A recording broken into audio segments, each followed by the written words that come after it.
From a broadcasting house here on Wesley Street in Sierra Leone's capital, Freetown, this is Primetime News on AYV TV and radio. You're watching us on channel 33 and listening to us on frequency modulation 11.7. I am Mayama Tommy. Let's start with tonight's headlines. Union Trust Bank folds up operation in Freetown following management challenges. UTB's condition had significantly deteriorated. The review found that, 1, there was a negative Tier 1 capital for UTB, effectively corroborating the estimate that the Bank of Sierra Leone had provided to the partner. The remains of the late APC chairman Alhaji Minkailu Mansare will now arrive in Freetown on Friday instead of Thursday. And as the rainy season heightens, Director of Communications at the National Disaster Management Agency speaks on the country's preparedness. We plan around it. So we've developed our flood mitigation strategy, and that strategy has been working very well for the NDMA. And that is more reason why over time, since 2022, you find out that we've been experiencing floods, but the impact of those floods on affected population, have been reduced drastically. Now for the news in detail. Hello and welcome from wherever you're joining me tonight. I'm Mayama Tommy. First in the news, Sierra Leone is continuing to mourn the passing of the national chairman of the All People's Congress, APC, Alhaji Minkailu Mansare, a veteran politician whose death has attracted condolences from across the political divide. The opposition leader in Parliament, Honorable Abdul Kagbo, announced that due to unforeseen technical reasons, the remains of the late APC chairman will now arrive in Freetown on Friday instead of Thursday, as earlier communicated. In a statement posted on social media, Honorable Kagbo apologized for the change and thanked party supporters and sympathizers for their understanding during this difficult period.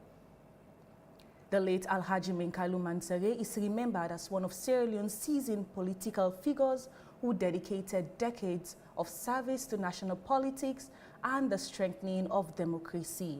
As preparations continue for the arrival of his body on Friday, supporters of the APC and Sierra Leoneans from all walks of life continue to pay tribute to a man many have described as a bridge builder and a respected statesman.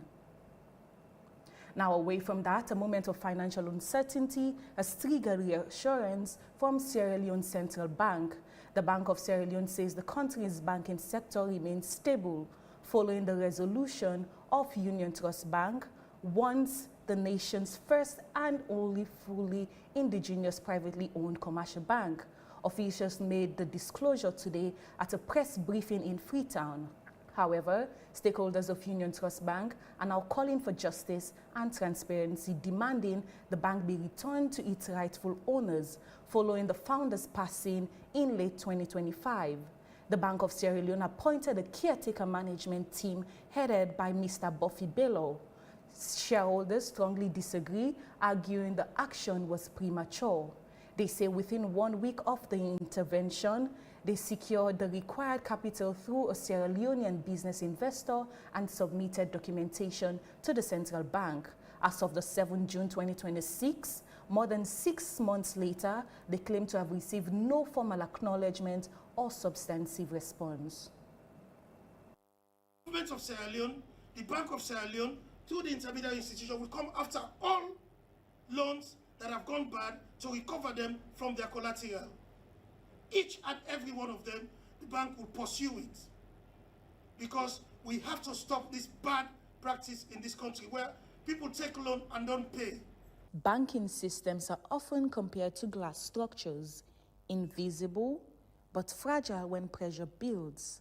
The Bank of Sierra Leone says Union Trust Bank had been under regulatory watch since 2020. Concerns centered on capital inadequacy and financial sustainability. Authorities say repeated interventions failed to reverse the bank's declining position. The governor, Dr. Ibrahim Stevens, says losses continue to deepen over time. This independent diagnostics and forensic review was conducted by Ernst & Young Ghana, which confirmed that UTB's condition had significantly deteriorated. The review found that, 1, there was a negative Tier 1 capital for UTB, effectively corroborating the estimate that the Bank of Sierra Leone had provided to the partners. 2, the restoration plan implemented between 2019 and 2024 had failed. International financial assessment, including engagement with development partners, reportedly confirmed the bank's weakened position. Officials described this as a level of capital erosion that made continued independent operations unsustainable. The central bank formally placed the institution under resolution. It marked the end of a prolonged supervisory process. The bank had accumulated retained losses of Leone NLE 328.52 million, resulting in a significantly negative capital position. But the bank's shareholders point to the reported profitability over the last 2 financial years as evidence of its underlying strength and maintain that recapitalization efforts have been successfully completed. To prevent disruption to the financial system, authorities say deposits and selected assets have been transferred to Rokel Commercial Bank. Rokel Commercial Bank, because of the action of the government of Sierra Leone, is only receiving the performing assets of Union Trust Bank, the required liabilities, which are the depositors, and the government of Sierra Leone will cover any funding gap to ensure that Rokel Commercial Bank is not placed in any disadvantaged position to be able to carry on its lawful banking business. The transition, they say, was executed swiftly overnight to protect customers. Rokel Commercial Bank is now expected to integrate operations and ensure continuity of service. The government of Sierra Leone has agreed to fund the payment of end-of-service benefits to all UTB employees. This decision was made in the interest of social stability and to ensure that the affected staff are treated fairly and with dignity. All staff of UTB will be transferred to Rokel Commercial Bank as part of the transition arrangement. The branches remain in operation under the ownership of Rokel Commercial Bank. The advice is customers will go to UTB branches as normal. They will continue to be served. But nobody, I want to be clear, nobody will lose a penny. All depositors are fully covered. Central banking authorities insist the system remains sound, but shareholders of Union Trust Bank are calling for justice and transparency, demanding the bank be returned to its rightful owners. Authorities say monitoring will continue as the transition unfolds. Maya Matomi, AYV News, Freetown.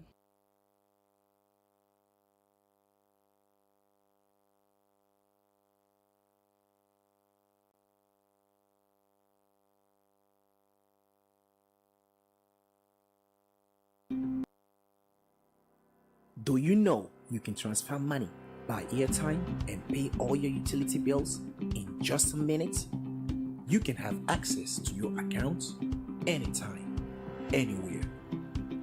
Welcome to the world of fast and easy. GT Wall. With the GT Wall, you can transfer money from one GT Co account to another, pay utility bills, get account statements, get airtime, and check your balance. With GT Wall, you can buy Exa anytime, anywhere. You can go to App Store or Play Store on your iPhone and Android devices, download the app, and enjoy. GT Co. Wouldn't you rather bank with us?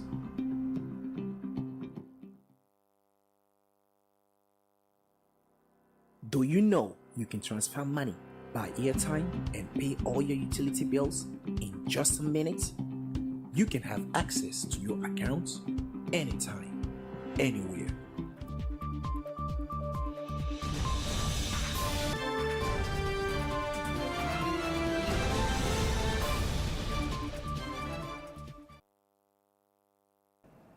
Now, many children in Sierra Leone go through the painful whispers of hope and hardship, one on each ear. For orphan children, the situation is often far worse. They carry a third element of uncertainty. But today that uncertainty met compassion, as AYV's Eddie Maconte puts it. A visiting Chinese medical team arrived not as spectators of need, but as participants in care, bringing treatment, supplies, and a rare moment of relief for some of society's most vulnerable children in Waterloo, from where she now reports.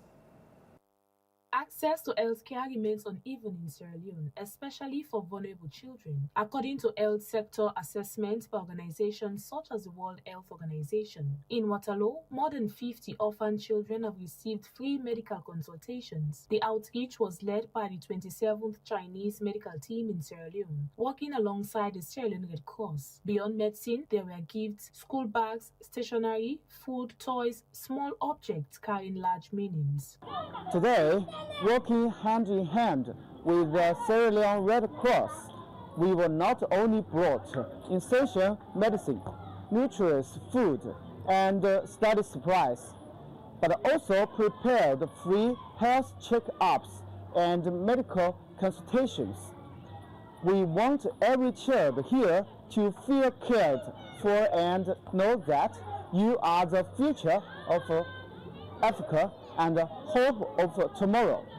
We hope that you will grow up healthily, bravely pursue your aspirations, and become builders of a better Sierra Leone. The day shifted beyond clinics and charts. It became something closer to restoration. Children laughed in open spaces. Hands once anxious found rhythm in the joys of childhood that are mostly a fantasy for these kids. We are asking that let this just be a stepping stone, that they will continue to be coming here to give their medical support and any other support as they are giving today. You know, running the orphanage, you need so many other things, especially medical, wherein you may have some of these children, they will be sick, some of them they have some medical complications. So if you go down there somewhere, you will see that they have medical screening, they have medical personnel there. They are checking our orphan kids, our school-going children, to see what are some of the medical complications, what are some of the challenges that they have. So they are doing all these things for us here today. For these kids, the visit was not only clinical, it was symbolic, almost poetic, a reminder that care can travel across oceans and arrive gently where it is most needed. And this time, it was the Chinese who brought it.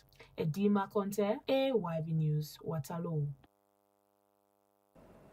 The World Health Organization says more than 720,000 people die by suicide even in Sierra Leone and also every year worldwide. Men account for the majority of suicide deaths in many countries and are significantly less likely than women to seek help for mental health problems. In Sierra Leone, there are no comprehensive national statistics on men's mental health, but experts say economic hardship, unemployment, and social expectations are creating immense psychological pressures, particularly on men expected to be providers and protectors. June is Men's Mental Health Awareness Month, a campaign dedicated to a crisis that often wears a brave face in the midst of pressures.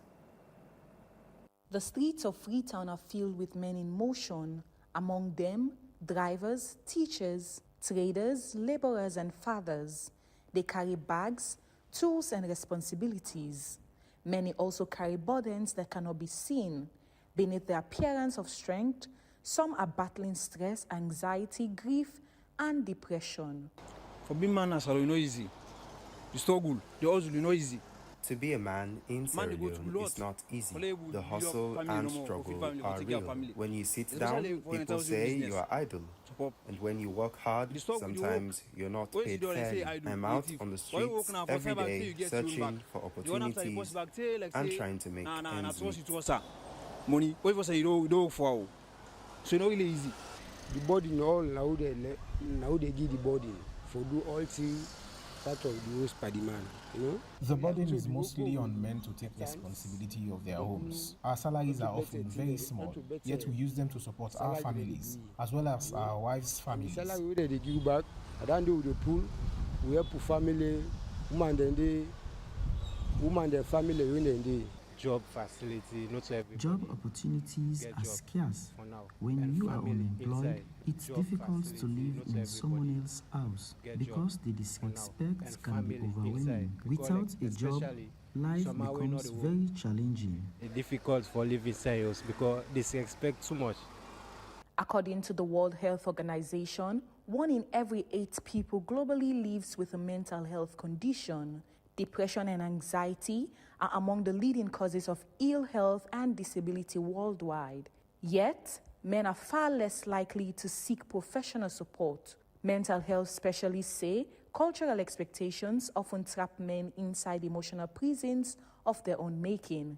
In Sierra Leone, the pressures are compounded by economic realities. If we don't step up for men, all of the troubles families are having, they will continue. For example, we're talking about toxic masculinity. We're talking about father figures. If we don't bring men on the scene, we don't address the welfare and the well-being of men, we will still have, the absence of fathers in homes. More men are dying, more men are in prison than women. We're also seeing more men walking out of homes than women. In fact, I have a friend in the judicial system, 30% of the cases in the court are divorce cases. This is serious. And not only that, you see more men that are homeless than women. Many men still believe asking for help diminishes their masculinity. Experts disagree. They say speaking out is not a weakness, it is wisdom, because the mind, like the body, can become wounded, and wounds left untreated often deepens. Don't die in silence. Don't die in silence. Speak out. And we hold a conviction that the healing process begins when you begin to talk. You have to talk. And one of our challenges, men, we don't talk. As the world marks Men's Mental Awareness Month, the message is that strength is not measured by how much pain a man can hide. It is measured by the courage to acknowledge it. For many men in Sierra Leone and around the world, healing may begin with a conversation, because sometimes the strongest men are not those who suffer in silence. They're those who dare to say, I am struggling. Maria Matomi, AYV News, Freetown. As Sierra Leone enters the height of the rainy season, they bring more than water. They bring a familiar test of preparedness.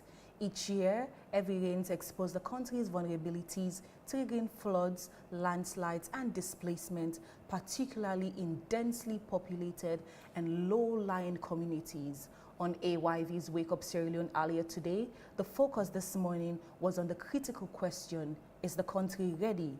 The Director of Communications at the National Disaster Management Agency, Mohamed Lamranaba, and the Head of Communications and Public Relations at the Sierra Leone Meteorological Agency, Success Ibrahim Sey Kamara, joined the program to discuss the national state of readiness as the rain intensify. Let's take the highlight. We have a mandate to cover the entire country, and which is quite huge. And we are not only experiencing flooding in Freetown.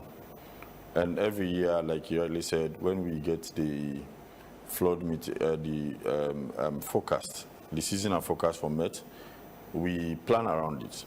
So we've developed our flood mitigation strategy, and that strategy has been working very well for the NDMA.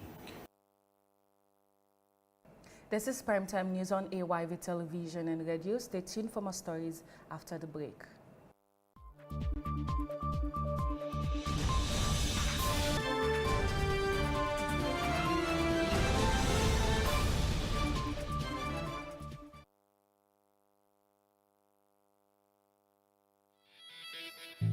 I run a small logistics company.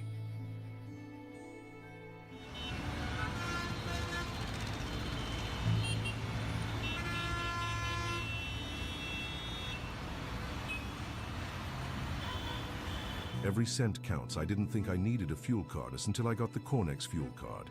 Now, I track exactly how much fuel my fleet uses, in real time. And when my wife or kids need fuel, no cash, no stress. It's safe, accepted nationwide, and I control how much goes on each card. At the end of the month, I see the savings, real savings. Cornex fuel card. I didn't know I needed it. Now, I can't run my business or family without it. Fuel smart. Live smart. Visit any Cornex filling station to sign off, or any Cornex office to get your card.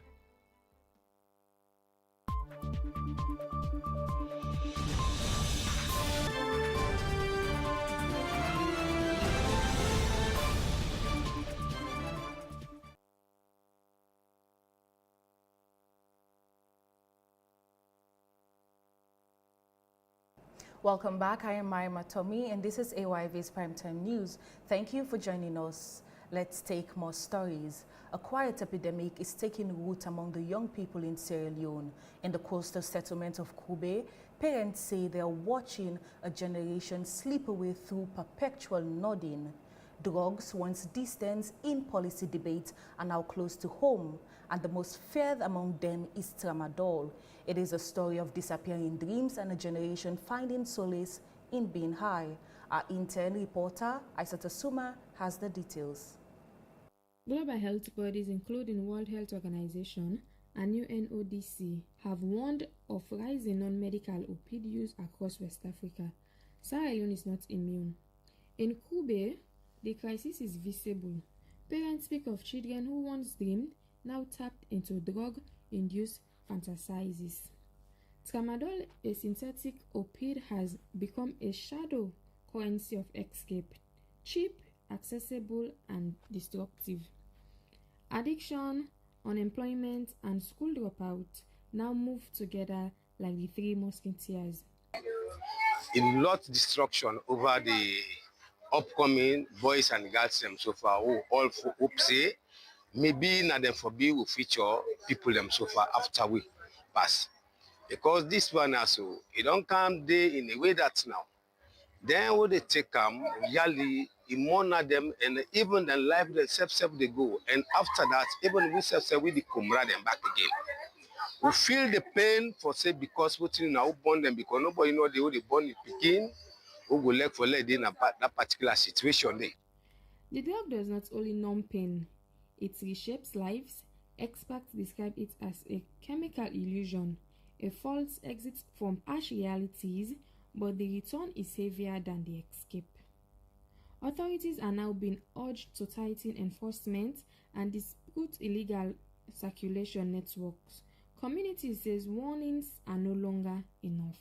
This drama where they see some of them confidence. So a lot of us say they want to take out. So then they take and then put up and soft drink. Like that then coke. So it go give company. Then go tell and say na drama I put to. It again say some drink no. It get me. When they go take it drink at the end of the day, itself now go it don't join so. Because if they see naked, it don't begin to affect her and it don't they go inside now. So instead don't go one part of it, don't join. That problem there with the get them. This community I will put them but put on that you know too bad that upon this drama push now like na the one powder na in the teeth make up.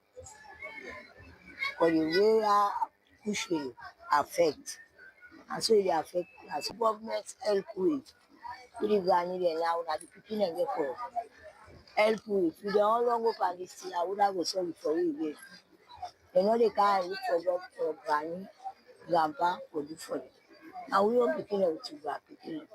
But we don't long up and this how we manage to why let they help we? Let them try for pull this. They're not pulling some of we the comrade them. We're not going to find like. Behind every addicted youth is an unfinished story. The drug may offer escape, but for many years, it is also a slow disappearance. In turn, Aisata Suma, AYV News, Kobe. Diplomacy is sometimes written not in treaties, but in gifts. In a gesture of friendship and humanitarian support, the Royal Embassy of Saudi Arabia has donated a consignment of premium dates to the people of Sierra Leone. Dates are sweet chocolate-colored fruits. They are a staple food in Middle Eastern and North African cultures. They are locally referred to as tamaro. The donation is a gift from the custodian of the two holy mosques, King Salman bin Abdulaziz and His Royal Highness Crown Prince Mohammed bin Salman. The gesture comes as relations between the two countries continue to deepen. AYV0 Jallo reports. You know, this program is a symbolic handing over of a consignment of Saudi Arabian dates to the Republic of Sierra Leone from the King Salman Humanitarian Aid and Relief Center to the Republic of Sierra Leone through the Honorable Minister of Social Welfare. In many cultures, dates are more than food. They are symbols of generosity, hospitality, and faith. At the Royal Embassy of Saudi Arabia in Freetown, boxes of dates become boxes of goodwill. Government officials and representatives of the King Salman Humanitarian Aid and Relief Center gathered for handover ceremony. Saudi Arabia say the donation reflects its commitment to humanitarian assistance and its enduring friendship with Sierra Leone. Officials say the dates will be distributed to mosques, vulnerable communities, and families across the country. The handover of the consumption of the high-quality Saudi dates, a gift from the Kingdom of Saudi Arabia to the people of the Republic of Sierra Leone. On this occasion, I would like to express our sincere appreciation to the custodian of the Holy Mosque, King Salman ibn Abdulaziz, and to His Royal Highness Prince Mohammed bin Salman, Crown Prince and the Prime Minister, to this generous gift. This gesture reflects the Kingdom's commitment to humanitarian support and its strong ties of friendship with Sierra Leone. I would like to express our appreciation to High Excellency Dr. Julius Maada Bio, President of the Republic of Sierra Leone, for his continued efforts to strengthen this excellent relation between our brotherly countries. This gift is a part of the Kingdom effort to support communities in need and promote this value of solidarity, cooperation, and mutual support between our two brotherly countries. We hope that it will benefit many families across Sierra Leone, inshallah. Receiving the donation on behalf of the government of Sierra Leone was the Minister of Social Welfare, Honorable Melrose Kaminti. She thanked King Salman and Crown Prince Mohammed bin Salman for what she described as a generous gesture of solidarity and friendship. Saudi Arabia, and I believe that this is a relationship we will continue to grow. There's a lot Saudi is also supporting the mosque here, also that you support, you know, we are very grateful for that. And we want to just say, now that the embassy is established, we started a process of an MOU, and I believe that we are going to continue with that and to finalize it. As the signing signifies the receiving of the date's consignment, the gift arrives at a time when humanitarian diplomacy is increasingly shaping relations between nations. Like seeds carried by the wind, acts of kindness often travel farther than those who give them. For Sierra Leone and Saudi Arabia, this donation is more than a consignment of dates. It's a reaffirmation for friendship between nations. Like a date palm in the desert, it's sustained by care, generosity, and shared humanity. Yero Jallo, AYV News Freetown. Dr. Robert Wesley Cole, the Sierra Leonean pioneer who became the first African Fellow of the Royal College of Surgeons of England in 1944, is often remembered not only for his medical achievement, but for his literary work. The Koso Town Boy, published in 1960. In it, he painted a vivid portrait of life and place in a community once defined by rhythm, movement, and promise.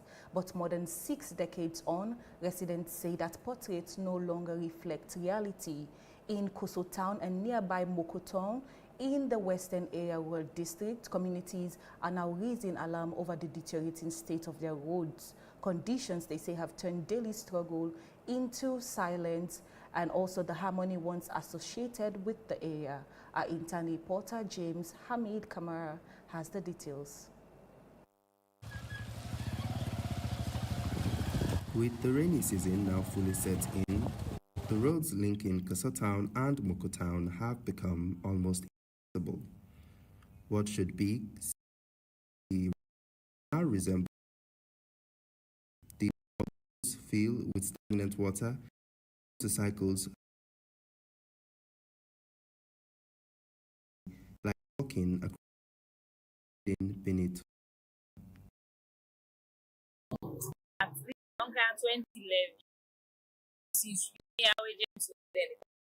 that's the road.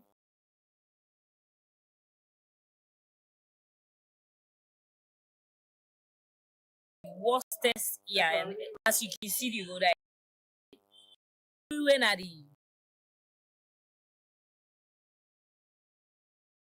and they campsite close to the airport. They know they do. The beginning of the walk down. You know,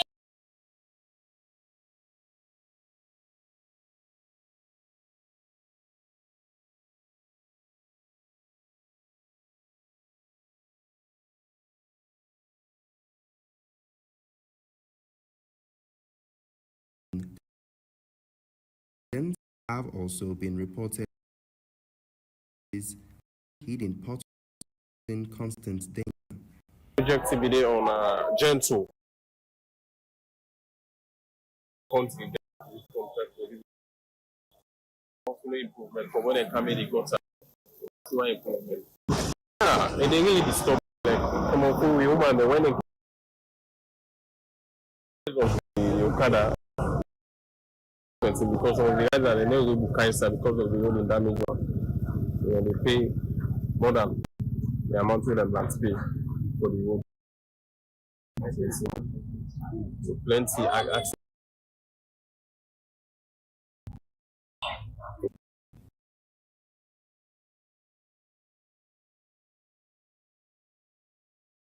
Bearing in turn from there on hopefully improvement for when they come in the gutter there. Hopefully improvement. Yeah, and they really disturb me like some of when they can market. You know the price of the trade now are too damage one. So they pay more the amount of them that pay for the road for go market. Accident can happen because the road is slippery. Yeah. But as the rains fall, the roads remain battered, bearing the weight of years of abandonment. In turn, James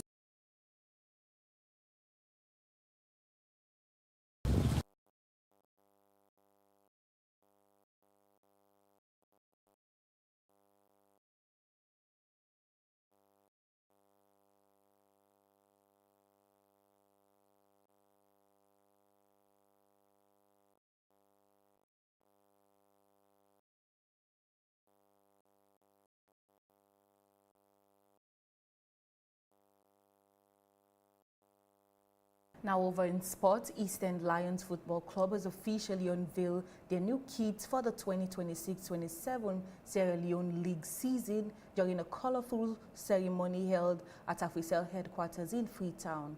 The unveiling comes just days before the club's highly anticipated FA Cup final clash against their long-standing rivals, mighty Blackpool.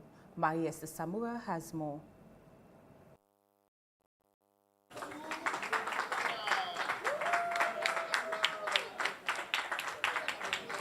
Eastern Lions FC, champions of the 2024-2025 Sierra Leone Men's Premier League, are set to play in the Sierra Leone FA Cup finals against mighty Blackpool FC on 20th June 2026 in Bow. Amidst this development, the club's executive unveiled their newly acquired kit produced by the legendary as part of their ongoing commitment to upholding the club's high standards. The launch featured an exhibition by players and female models showcasing the new designs to stakeholders of the club. The club's chairman, Ambassador Anthony Navo Jr., expressed confidence in the team's preparations and urged fans to continue supporting the club as they set their sight on victory in the FA Cup final.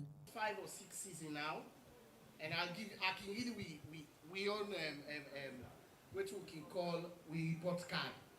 In 5 or 6 seasons, we don't win 2 of the Premier League.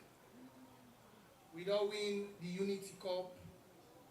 We don't win. In fact, we win the South Arena Cup. By God in power, Saturday we go win the FA Cup.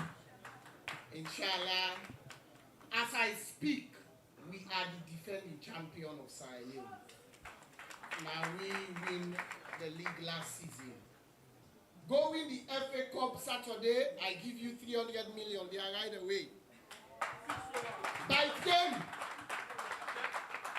game, not to check self with the bigger cash. But the actual promise for now, the coach can say no column. He say me tradition, you know, for column, but a big pass money.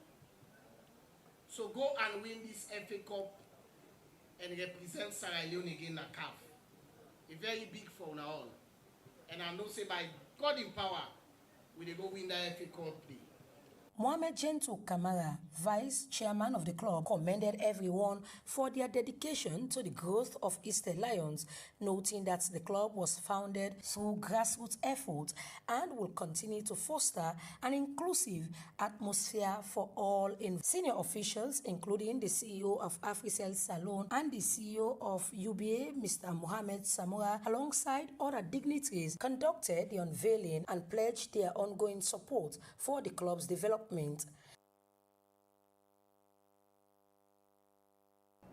That's all for Primetime News tonight. For more stories, visit our website at www.ayvnews.com. If you have any comments on the news, please send us an email to info@ayvnews.com. I'm Maya Matomi. Many thanks for watching and listening. Have a good night.